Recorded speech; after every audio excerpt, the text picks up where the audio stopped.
Fellow Toastmasters, distinguished Toastmasters, and guests, tonight I'll be roasting my dear friend, David Martin. My intention tonight is to dispel some myths, to take a behind-the-scenes look at the master of off-the-cuff speaking and powerful, distinguished Toastmaster, Mr. David Martin, also to uncover and unearth some truths. Sound interesting enough? The myth number one.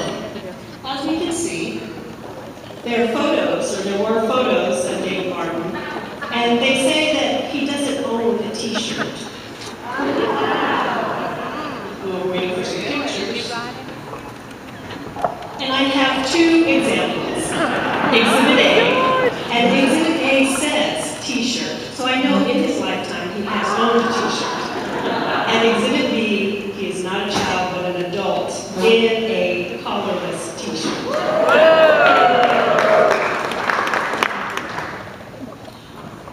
Next slide, please. The myth number two is, I've heard very different things. Oh, David's been a Toastmaster for at least 15 years. No. David has been a Toastmaster for 7 years, along with Diana Pittman and myself. Same race, thank you very much, and now we're all DTNs together, and his date was April 2004. April 4th.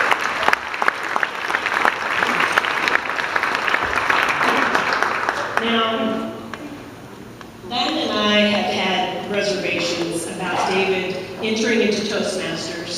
We knew that there were rules like the green light, the yellow light, the red light.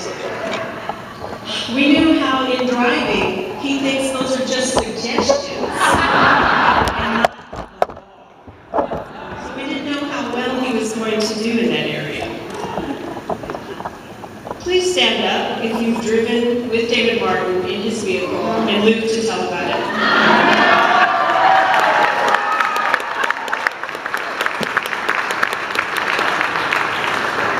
These people know what I'm talking about.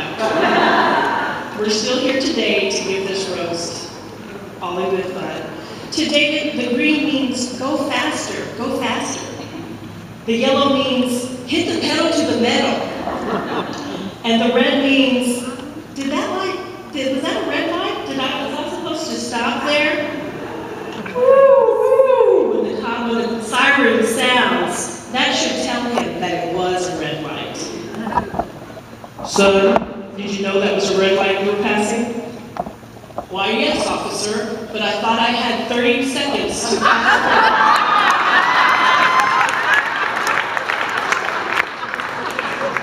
And I don't make sound effects very often, so.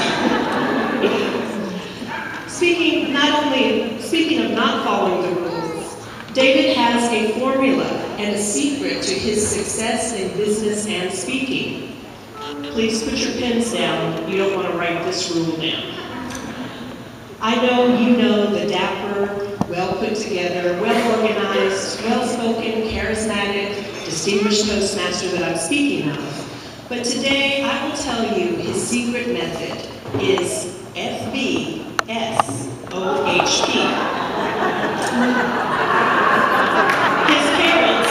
His parents are in the room, and they can attest that they did not teach him this method.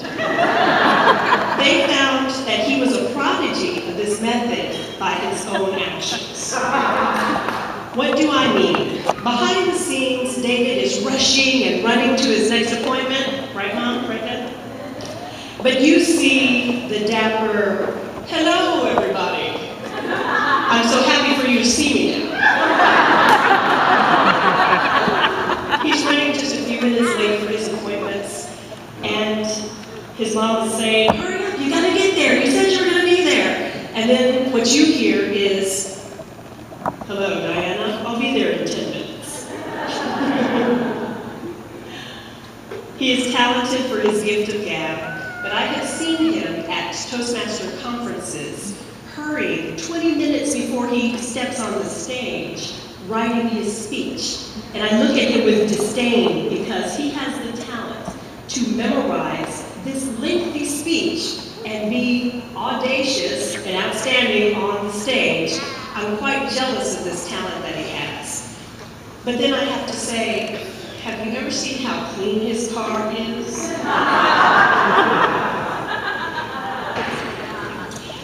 This FBSOHP method has taken him quite far, and I think he has a band of guardian angels following him. Mom and Dad, please keep up your prayers, because we know he needs those 9 lives that you desperately asked for. Now, I told you I would unearth some truths about David. He's had a long-time companion for many, many years. She told me that she could not wait to take long drives together with David without Toastmasters and Toastmasters supplies in tow. Many of you have met her and have not even known it. Let me introduce you to the love of David's life, his car, Betsy.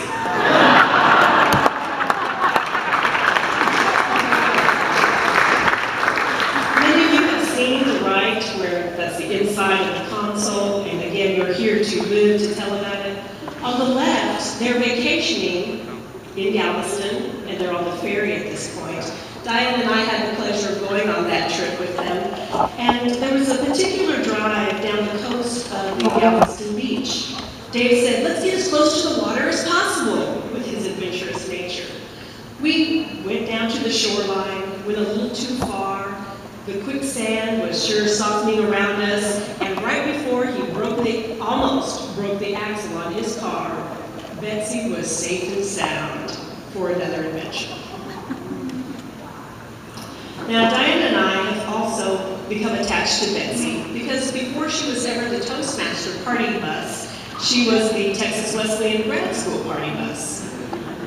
David had the audacity to make Betsy jealous with a canary yellow Hummer that he rented at the Toastmasters International Conference in Phoenix. There he took this canary yellow buttercup for a long drive in the desert. Diane and I were also at that trip too. Where he searched for jackalopes, for the tropical mirages. He wanted to go on the bumpy terrain where Diana almost got a concussion. And then, we were on the bumpy terrain. He was about to break his axle again when we came to a halt in our trip and adventure because we almost fell several feet into a crevasse that was broken in the desert before a dry ravine.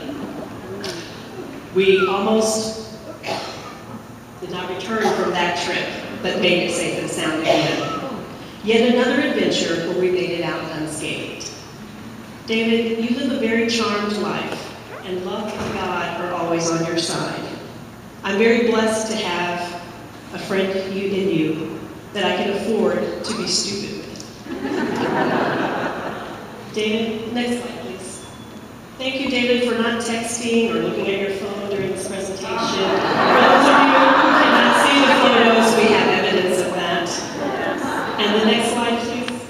These are sponsored, this presentation, this portion of the presentation is sponsored by all of the restaurants. Can you raise your hand if you've attended one of these restaurants with David in the past? We see there are quite a few around the room. Oh, forgot Happy's. But I want to say thank you for being a wonderful friend. You have grown through the years of Toastmasters that I have seen you. You have led this wonderful group to be distinguished. We are very proud of you. I hope that I've dispelled some myths. I gave you a behind-the-scenes glance at his nature. I have unearthed some truths about our generous, kind, talented, and wonderful friend, distinguished Toastmaster, and immediate past District Governor, David Moore.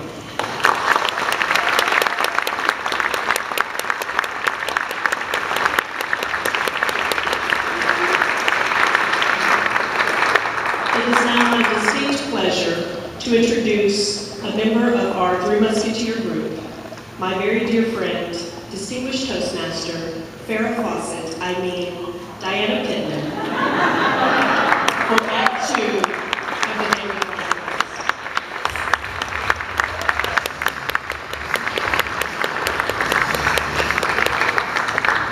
Eva Longoria of Desperate Housewives, thank you very much for my introduction.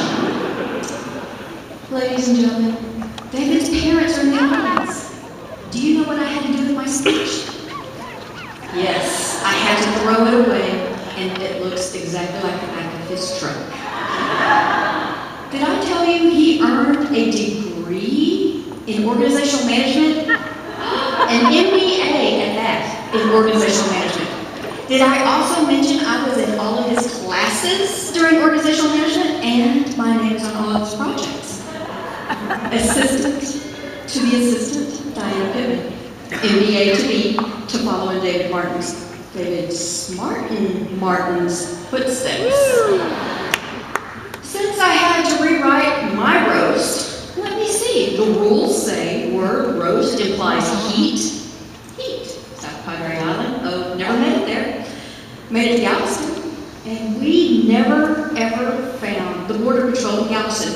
Why is that, ladies and gentlemen? He looked for the Border Patrol, and then I showed him a map of Texas. Galveston, Mr. David Martin. And guess what? South Padre Island, Mr. David Martin. And guess what? Judy, take the map. I'm sitting in the back. David doesn't know where we're going. After they had their fight, I took a nap because I was not going to the front seat. Now, David, this also is defined as your accomplishments, your escapades, your eccentricity. Oh, what is that word? Oh, you're not weird anyway, are you? Good-natured, yes. Oh, here's your direction. I need to remind you the verbal abuse, embrace, and cheerfulness that you're going to display towards me when I speak needs to be very visible to the audience. Here we go, ladies and gentlemen. Is he well-dressed? Yes. Will the real David Martin please stand up? Yes. Participation necessary. Turn around, please.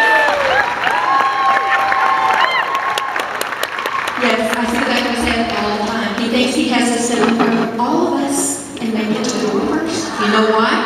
He opens the door for every lady. Mr. and Mrs. Martin, thank you for such a great job. He is a gentleman. When I met him, he was the best dressed student at Texas Wesleyan. Nobody else at my school came with a tie, a jacket. Nobody else walked in and said, "Hello, everybody." Yes, he was a Toastmaster before he was a Toastmaster. Judy, you did get that right. Now, I understood he was in commercials, so I thought commercials. My goodness, David, well-dressed. He was, Mr. George R., weren't you his producer in a commercial for Toastmasters? I thought he was an actor. Well, he has been acting since I've known him, but he's not in commercials. He's in commercial real estate. I don't believe that one bit because he has been employed with Toastmasters since 2004 and I have never seen him go to the office. Never. Now I need audience help. Every time I put my hands up like this, you need to say, "In his car." Are you ready? One practice, in his car. In his car. That's right. Where do you think my homework was from the last year's school? In his car. Where do you think all of our study groups happened with 5 other people in his smaller SUV? In his car. How many valets can say that they've been In his car. and received a $10 tip to park his car for 10 minutes? I don't know too many that can say that, except for the ones at Brianna. Yes, that's where our study groups were during school. He liked to be able to talk to everybody. He was a networker from the day I met him.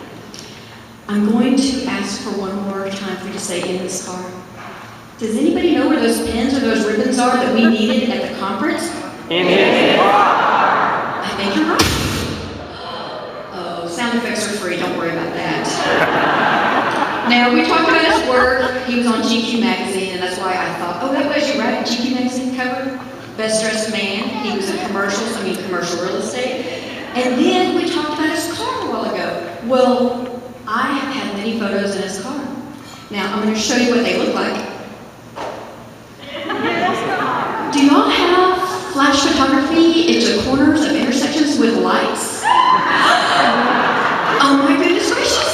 If it's not the back of this head, it's the back of that head. In his car.